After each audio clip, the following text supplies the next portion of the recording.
So last Tuesday, my client Justin texted me a screenshot. We got 12 grand in deposits, 4 emails in 12 hours.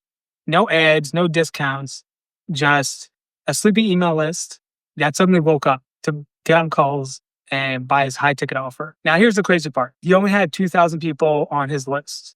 And I'm going to show you exactly how we did this using what I call the 12-hour cash machine. And you might think that this is some hypey internet marketing thing, and it's not. It's 3 really simple, really honest psychological triggers that make people jump on calls with you and see if they're a good fit for your high ticket stuff. So even if your list feels dead right now, just stick around because I'm going to show you how we did what I call a flash intake. So instead of selling his whole program, we just sold commitment. So the way that we framed it is you can lock in exclusive bonuses if you schedule a call within the 12 hours of this campaign. So think about this for a second. We didn't ask people to buy a $10,000 program. We just asked them to schedule a call, and they did. We got 12 of them within 12 hours on a list of, 2,000 people, with maybe a few hundred of them were already buyers. The framework that I use is called INS. So it's an incentive, natural urgency, and social proof of motion. And I want to break them down for you so you understand how to use this for yourself. So for incentive, a lot of people talk about adding bonuses to your offer. I view it almost like McDonald's. Now, let me explain. Because when I was younger, I would eat pretty healthy because I was working out and getting into that phase of my life. But I would still ask for McDonald's all the time because I love to collect the toys. And it's funny because sometimes you'll see a bonus, like a toy that is so attractive and compelling that you'll buy a hamburger you don't even want just to get it. And so that's how strong your incentive should be. I don't want you to confuse what I'm saying and add a bunch of stuff to your offer now, because the other problem is if you have a certain offer, right? You're selling it at a certain price. And if you add more stuff to that offer, yes, you can possibly increase the price as well, but it may be more confusing for your audience to understand and get into it. And also, the more stuff you add, it might have more cost to you and not actually give more results or a better outcome or more speed or anything to the person buying it. It might just be a toy that you like and not a toy that they like, in simpler words. So what we did is we added a bunch of insane incentives that people were asking us for and actually already existed in the product we were selling. The difference is that most people are buying the product for the core promise. So let's say they're paying him $10,000 to build a marketing flywheel in their business. That's great. That's the $10,000. Now he has a whole bunch of other things, resources he's added in over time, like he's adding in new AI tools that can help do a lot of the work for you. He does a one-on-one call to onboard and custom coach a little bit for everyone, which is super valuable because that's his time. It's not scalable. It's not throwing people into a group or a course or anything like that. And we have really nice payment terms because it's basically a 90-day accelerator group, but you have a full 12 months of support.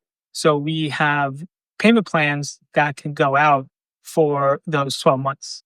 But a lot of people on his list who did not buy, who did not book calls, did not fully understand the whole scope of his offer.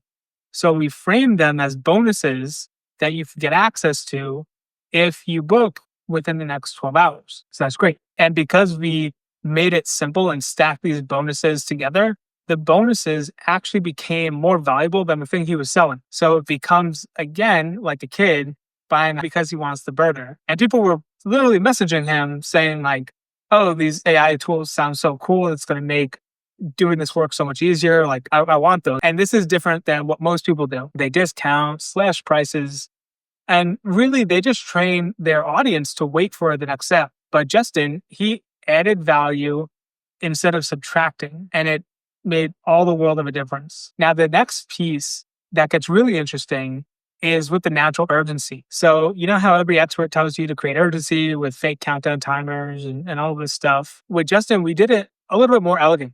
So, we have the timer capped at 12 hours, but we just told the truth. It said, hey, this month is going to be the last time I'm doing this coaching myself. You won't have access to me over this, right? I'm going to start traveling. I have my birthday coming up. I have family vacation before the end of the summer. So if you schedule now within the next 12 hours, then we can talk and see if it's a fit. You don't have to buy now. You can just make the decision, and that's good. And I love this because it's an honest way to build natural urgency instead of BS urgency. Because frankly, there's one of you, or you're more common to be capped by a capacity problem than if you have a lot of leads and a lot of demand. So if you emphasize that capacity problem, then you're being very realistic, almost vulnerable in a way. And that makes your urgency a lot more believable. And when it's believable, because it's actually true, people are more motivated by it. Now, there's one last thing where this campaign really separated itself from everyone else doing boring email promos. Most people say things like, hey, we got limited spots, they're filling up fast. And we all roll our eyes because sure they are. But in the emails, we share exactly how many spots are left, with screenshots. We give updates. By email 4, we can say how many spots are left and show the room filling up in real time. Because here's what most people don't understand about social proof is when people see movement, they want to move too. It's like when you're walking down the street and you see a crowd forming, what do? You look, you lean in, you want to know what's happening. It's the same thing here. Those screenshots weren't just proof, they were creating a FOMO in the most authentic way possible. People could literally watch their opportunity disappearing and see the demand in real time for everything. Now, let me quickly walk you through the actual emails we sent. It's a super simple structure. Email 1 is the announcement. We're building awareness. Hey, I'm opening a bunch of spots for this thing. Here's a little bit of a hint. Stay on the lookout for email number 2 is the update. And so now let me quickly walk you through the actual emails that we sent. It's a super simple structure. Email 1, we have the announcement. Hey, I'm doing something I never do. Check it out. At noon the next day, we give the full story. Hey, I'm opening these spots for this thing. Here's why I'm doing it now. Here's what you get. Here's how to claim one of the spots. And remember, all you have to do to claim the bonuses is to book a call. You do not have to buy. The next email is an update sent 4 hours later. You say, hey, here's the calls that are booked. Here's what people are saying. You could include a screenshot or two, but it's really just to reiterate, here are the bonuses we have. People love them. We're filling up. We got to go. The next one is about that momentum. So a lot of these are really just reminders and sending a lot of emails to build that feeling of urgency. And the last email is a final call. Hey, we've been messaging you about this. This is my last chance to reach you. Here's the deal. Here's where you can book a call. If you book it before midnight, then you can qualify and get the bonus. If you don't, then that's fine as well. And so this is a great campaign to not use fake urgency, to not use discounts, but to get people who are on your email list, sitting on the fence, who could be giving you $5, $10, $15+ for your offer to get on a call with you. And the focus is communicating it clearly and letting human psychology do the rest. So if this makes sense, you want to try something similar to your list, I put a simple swipe file of the emails. You can click somewhere in the description, I guess, to see those. And if you want to go deeper on email strategy, I actually have a free guide on the 3 email value systems linked in the description. So I have a free copy of one of my unpublished books called Email Cash Flow that goes over the 3 types of value newsletters I use to monetize email lists. So check that out. It's going to be super helpful. And honestly, the biggest takeaway here is that your list isn't dead. It's not responsive. You don't need to grow it like crazy. Although that's nice, your list is just waiting for you to give them a real reason to move. That Happy Meal toy, that natural urgency, and the social proof in motion.